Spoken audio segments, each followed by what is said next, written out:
étude que l'ARS a confiée à un groupe de travail sous la coordination du CREAI, certes, mais avec tout un ensemble d'acteurs composés de la CRSA et des fédérations médico-sociales de la région Grand Est. Fédérations qui étaient représentées le plus souvent par des directions d'établissements ou des directions d'associations ou d'établissements publics, le cas échéant, mais également un parent ou d'autres fédés. L'objectif du travail était vraiment de partir du terrain et d'essayer d'observer, le tout à des fins prospectives, quelles évaluations, quelles évolutions ont été mis en place par les établissements et services médico-sociaux du secteur handicap pendant la période de confinement et les premières semaines du déconfinement, étant entendu que, comme l'a dit Édith Christophe, les adaptations ont dû être successives et extrêmement rapides. Concernant le panel d'études, on a recueilli des données auprès de 175 établissements et services médico-sociaux à travers à peu près tout le Grand Est, à l'exception notoire des départements de la Meuse et des Vosges. Le reste des départements étaient plutôt bien représentés. Et pour ceux qui ont bien voulu nous répondre, eh bien, la file active des personnes accompagnées représentait près de 17 000 personnes en situation de handicap, à peu près à équilibre entre le secteur adulte et le secteur enfant. Voilà pour le cadre. Et maintenant, qu'avons-nous observé à partir du questionnaire co-construit? Eh bien, tout d'abord et sans surprise, des transformations des pratiques qui tournaient autour des usages du numérique. Évidemment, dans l'ensemble, les établissements ont témoigné d'un usage massif des outils numériques. Alors, étant entendu qu'on parlait bien d'usage d'outils numériques pour accompagner directement les personnes en situation de handicap pendant la période concernée, donc confinement, première vague et déconfinement. Petite différence observable entre un secteur enfance qui avait en totalité utilisé des outils numériques et le secteur adulte où une petite partie des ESMS n'y avait pas recours. Mais bon, dans l'ensemble, vraiment un usage massif et diversifié également, puisque on a voulu savoir auprès d'eux quel type d'outils ils utilisaient, puis on a essayé de les typologier entre les outils de visioconf, les mails, les réseaux sociaux et le recours ou l'orientation vers les sites internet.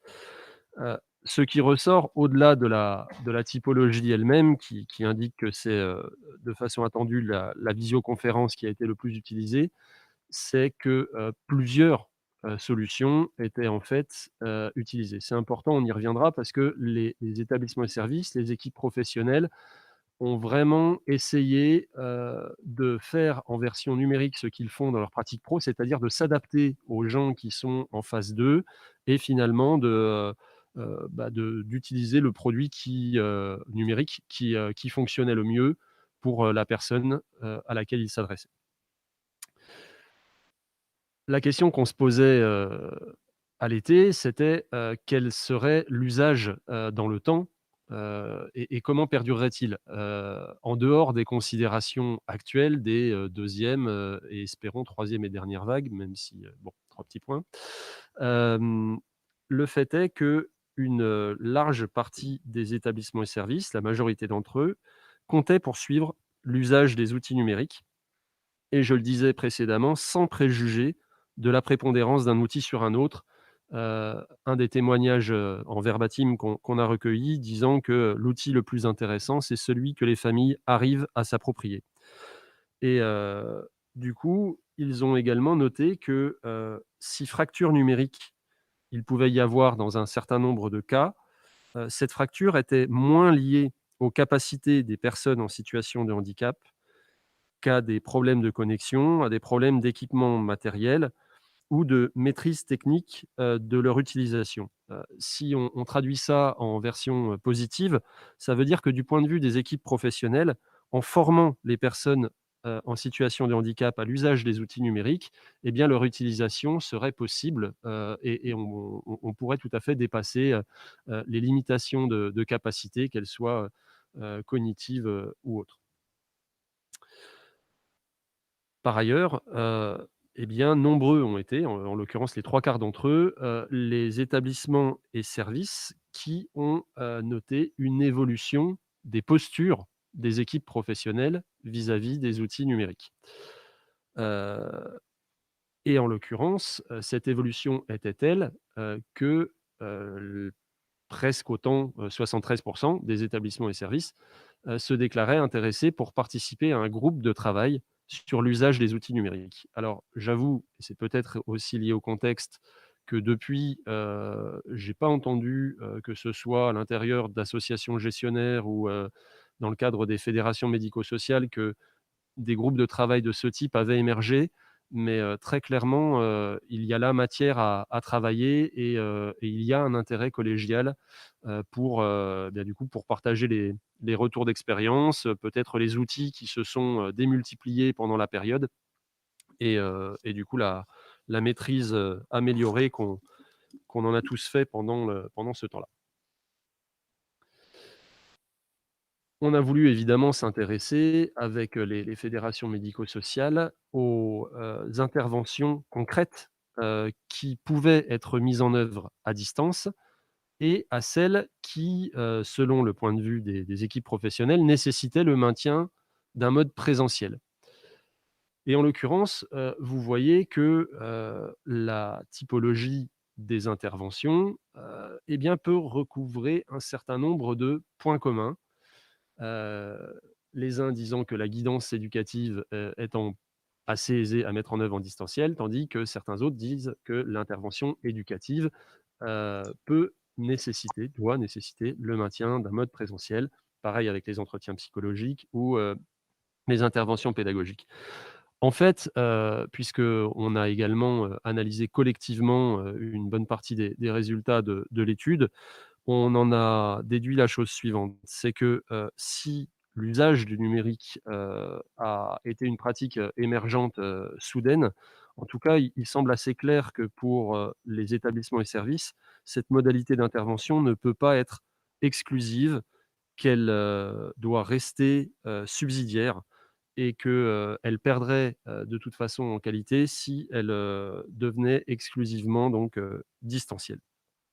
Par contre, le mix, lui, peut être, vu avec un intérêt certain de la part des équipes. Le blended learning peut-être, si on peut l'appliquer à la chose, médico-sociale. 2e chapitre, le travail avec les familles. Au travers de la démultiplication des outils, se sont évidemment démultipliés les liens, les prises de contact avec, les personnes en situation de handicap et leurs proches. Et le fait est que cette démultiplication, avec des contacts moins longs, mais beaucoup plus nombreux, a permis aux professionnels, en tout cas selon les déclarations recueillies, de mieux connaître les problématiques de l'environnement ordinaire des personnes accompagnées, et que s'en est ensuivi un gain de confiance mutuel entre familles et professionnels. Sur la fréquence, et bien, très clairement, les prises de contact, et c'est particulièrement vrai dans le secteur enfant où on était à 100 des répondants, étaient plus fréquents qu'avant, le confinement. Dans le secteur adulte, c'est à peine moins puisque 94 d'entre eux ont répondu positivement à la question. Et donc cette fréquence était complètement inédite dans la plupart des établissements et services, et ce, qu'on parle du secteur enfant ou qu'on parle du secteur adulte, et quelles que soient les habitudes préalables en termes de fréquence de prise de contact. Donc vraiment, les échanges se sont intensifiés pendant et après le premier confinement. On a observé toutefois une différence, assez substantielle entre les établissements et les services du secteur enfant, très certainement liée aux modalités d'intervention des services. Je vous le disais, ces évolutions des pratiques ont induit une évolution positive des relations entre, les professionnels et les familles. Et du coup, le constat a été relevé par la plupart d'entre eux, avec... Allez-y, je vous en prie.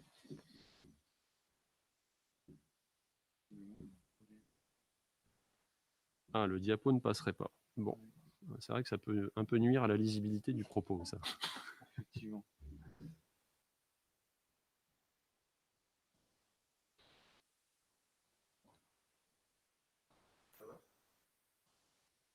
Oui, pour moi, c'est la bonne. Bon, donc j'en suis à la diapo 14, je reprends la diapo 3, c'est ça ou... Non, bah, on va plutôt gager sur le fait que si vraiment le propos a passionné ceux qui écoutent, ils disposeront du diaporama pour y revenir ultérieurement. Est-ce que ça peut convenir à tout le monde? Bon, eh ben, on profitera le cas échéant du temps de questions après. Et puis bah, j'espère au demeurant que malgré l'absence des schémas chiffrés, le propos était un minimum compréhensible, même un maximum, pour dire le fond de ma pensée. Bref, donc des pratiques bénéfiques aux relations entre professionnels et familles, disions-nous. Avec des témoignages d'établissements du secteur enfant, notamment, où les professionnels ont noté l'émergence de nouvelles compétences parentales dans certaines situations, une meilleure appropriation des outils, un meilleur investissement des supports éducatifs. Puis, en retour, des parents qui appréciaient d'avoir des contacts avec certains professionnels qu'ils ne voyaient que rarement, voire jamais, et ont notamment été cités les professionnels paramédicaux, les psychomotriciens par exemple. Euh, et puisqu'on voulait quelques questions tests en termes de cohérence, on avait également posé une question supplémentaire concernant le nombre de familles ou de personnes pour lesquelles une dégradation des liens avait été observée. Et en l'occurrence, eh ben, il n'y en a pas, donc, enfin, ou très peu. Et donc, du coup, les résultats étaient bien cohérents sur l'amélioration de la qualité de lien entre professionnels et personnes accompagnées et aidants. Sur le lien avec les familles, et là encore, Madame Christophe l'a évoqué dans son intervention, l'accueil de répit a constitué un besoin important et force a été de constater, lors de la première vague en tout cas, que si cet accueil s'est développé, il ne s'est pas généralisé. En fait, avant la période de confinement, dans notre échantillon, il y avait un petit peu plus d'une structure sur 4 qui proposait de l'accueil de répit. Et pendant la période de confinement, un petit peu plus d'1 sur 4 est devenu 4 sur 10. Donc au final, c'était moins de la moitié des structures qui ont proposé du répit. Bon, dans le secteur enfance, c'était plus puisque quasiment 7 structures sur 10 ont proposé du répit, mais assez clairement, eh bien, l'offre est restée un petit peu en deçà des besoins exprimés. En tout cas, c'est la conclusion qu'on en a tirée, tant les professionnels et les associations de famille relataient un épuisement des aidants à l'issue de la période. J'en viens à ma partie 3, même si, a priori, à l'écran, on est toujours en décalé. Je vais donc tâcher de faire des gestes. Voilà. En fait, on voit pas votre diapo et j'ai l'impression que la seule manière de faire, c'est de le réactiver comme ça et de venir là. Alors c'est un peu embêtant. Ouais, bon, Mais... sinon, je vous propose qu'on s'en passe et Ou puis alors, que... si vous le souhaitez, on peut peut-être plutôt faire comme ça. C'est quoi? C'est un PPT que vous avez. Ouais, ouais. Ok.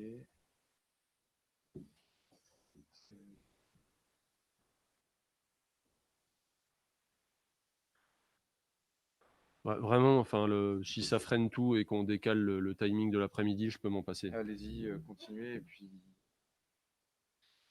peut-être que faire ça de temps en temps, ça réglerait le problème. Bon, après, j'avais pu présenter par ailleurs cette étude, donc la frustration ne sera pas totale, mais, mais bon, il paraît qu'elle crée le désir aussi, c'est ce que m'a dit la psychologue de mon équipe, mais bon. Bien. Donc, partie 3, impact de la période de confinement sur les personnes accompagnées. On a voulu poser la question de l'impact du confinement sur l'état de santé des personnes. Alors, étant entendu qu'on est sur du déclaratif, hein, ici, et que, on n'était donc pas sur, une approche, épidémiologique ou même clinique, mais simplement sur un ressenti, déclaré de la part des équipes. Et globalement, pour ceux qui nous ont répondu en tout cas, eh bien, ils observaient que l'état de santé des personnes en situation de handicap était resté assez stable. Je dis pour ceux qui ont répondu puisque, en fait, beaucoup de SMS, un gros tiers d'entre eux, nous avaient dit en juin ou juillet ne pas avoir suffisamment de recul pour répondre à la question. Et de fait, quand une évolution a été observée, qu'elle soit négative, mais aussi positive, c'est arrivé, eh bien, les observations des professionnels concernaient 3 principaux domaines. Le premier, c'était l'influence du contexte familial où des, effets bénéfiques comme négatifs ont pu être constatés, notamment par rapport aux troubles comportementaux des personnes. Le deuxième domaine concernait la santé, psychologique et le troisième domaine concernait, l'interruption des suivis médicaux et d'accompagnement. En filigrane, ont régulièrement été évoqués aussi les troubles du comportement, mais également, les comportements liés aux addictions, qui ont pu, évoluer là plutôt dans un sens défavorable pour certaines personnes pendant la période. Mais encore une fois, si vous voyez le tableau, donc, en gros, selon les données recueillies, l'état de santé était resté stable pour, à peu près les 2 tiers des personnes accompagnées. Ensuite, on a voulu savoir si, toujours selon les équipes professionnelles, les personnes qui préalablement étaient accompagnées en présentiel et subitement étaient accompagnées, à distance, avaient adhéré à cette forme d'accompagnement qui leur était proposée et la réponse était oui. À une large majorité, les personnes accompagnées par un ESMS ont adhéré à cela, davantage encore dans les structures enfance et tout particulièrement dans les établissements pour, enfants et adolescents. Lorsque une, perte d'adhésion était observable, pour le coup, la mise en place d'un relais est restée difficile. En l'occurrence, il y a un établissement sur 5 qui a déclaré que, certaines personnes avaient sollicité une évolution de leur projet. On l'a quantifié. Sur la totalité de l'échantillon, ça représentait 4 des personnes accompagnées avant le confinement. Donc c'était, une donnée qui est restée assez marginale. Pour autant, elle existe et le fait est qu'en cas de perte d'adhésion, la mise en place d'un relais est restée, vraiment difficile et en l'occurrence, il y a eu moins, d'un tiers des transitions nécessaires qui ont pu être assurées. Ultime, thématique abordée par notre étude, l'évolution et la territorialisation de l'offre. En l'occurrence, on a un ESMS sur 5 qui a déclaré avoir évolué vers un fonctionnement en dispositif ou plateforme pendant la période. C'est-à-dire avoir proposé des réponses équilibrées entre 3 modes d'accompagnement: l'accompagnement en appui du domicile, en hébergement et l'accueil en journée. On a également, un certain nombre d'entre eux, qui ont élargi leur offre d'accueil à d'autres personnes que celles qui étaient accueillies préalablement. Et enfin, et ça n'est pas neutre par rapport à la question, actuelle de la transformation de l'offre, la quasi-totalité d'entre eux souhaitaient pérenniser leur fonctionnement en dispositif ou plateforme. Ils y avaient donc trouvé un intérêt, du bénéfice pour, les personnes accompagnées et parmi ceux-ci, on trouvait naturellement, des ITEP ou DITEP. Bon ça, j'ai envie de dire, on s'y attendait un petit peu compte tenu, de la vivacité du sujet dispositif, au sein de cette catégorie d'établissements. On trouvait aussi de manière assez attendue des IME, qui s'emparent de plus en plus de la question, mais on trouvait également des structures accueillant des personnes adultes, en l'occurrence des structures non médicalisées.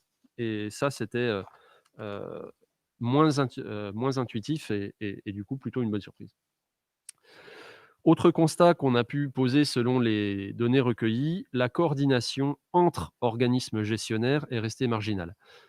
Une intervention préalable, a pu montrer, heu, à nouveau, puisque ça a été, beaucoup dit que, au sein des organismes gestionnaires, la coopération a été maximale entre établissements et services, mais pour le coup, ça a semblé plus sporadique, entre organismes gestionnaires. Néanmoins, quand elle a eu lieu, eh bien, elle a porté sur, de la mutualisation de moyens humains, la logistique, ou la mutualisation de matériel ou la mise en place de cellules d'écoute, psychologique, par exemple. En conclusion, l'introduction que faisait Édith Christophe était de dire, le repérage des pratiques innovantes pendant la crise est en accord avec le groupe de travail, avec qui on a élaboré le questionnaire, puis, expertisé les premières analyses qu'on en a tirées. Eh bien, on a conclu que la période de confinement et de déconfinement aura sans doute moins constitué un faisceau d'innovation qu'un mouvement d'accélération pour des évolutions qui étaient souvent amorcées avant la crise. Une prise en compte toujours plus grande du point de vue des personnes, un renforcement de la place des familles, l'usage du numérique, des transformations organisationnelles, etc. Donc le caractère inédit du phénomène, c'était plutôt sa soudaineté et son ampleur. Et en septembre, où nous avons publié et proposé à la critique les résultats que je vous présente, des établissements et services continuaient à témoigner d'une autre manière de voir, plus imaginative, je les cite, hein, pour améliorer le quotidien. C'est donc un changement de paradigme qui a eu lieu dans de nombreuses équipes professionnelles, changement de paradigme qui s'est développé après avoir éprouvé la possibilité de faire autrement, je cite encore. Pour important qu'ils soient, ces changements n'ont été ni absolus, ni uniformément positifs. L'usure des familles a été et est toujours grande. Le contexte de sanitarisation des établissements et services a nui et nuit toujours à la convivialité et aux bases qui fondent la qualité de l'accueil que s'attachent à développer les établissements et services médico-sociaux. La visioconférence, quant à elle, ne permet pas de compenser tous les besoins en communication entre personnes accompagnées et accompagnants, mais également entre membres d'une même équipe professionnelle et ou entre partenaires. Donc, si la poursuite du changement est appelée des vœux d'une part importante des acteurs, la concertation avec chacun d'entre eux, et notamment leur concertation dans le mouvement de transformation du secteur, apparaît à chacun comme une nécessité. Et je vous remercie pour votre attention et vous prie de bien vouloir excuser les aléas techniques.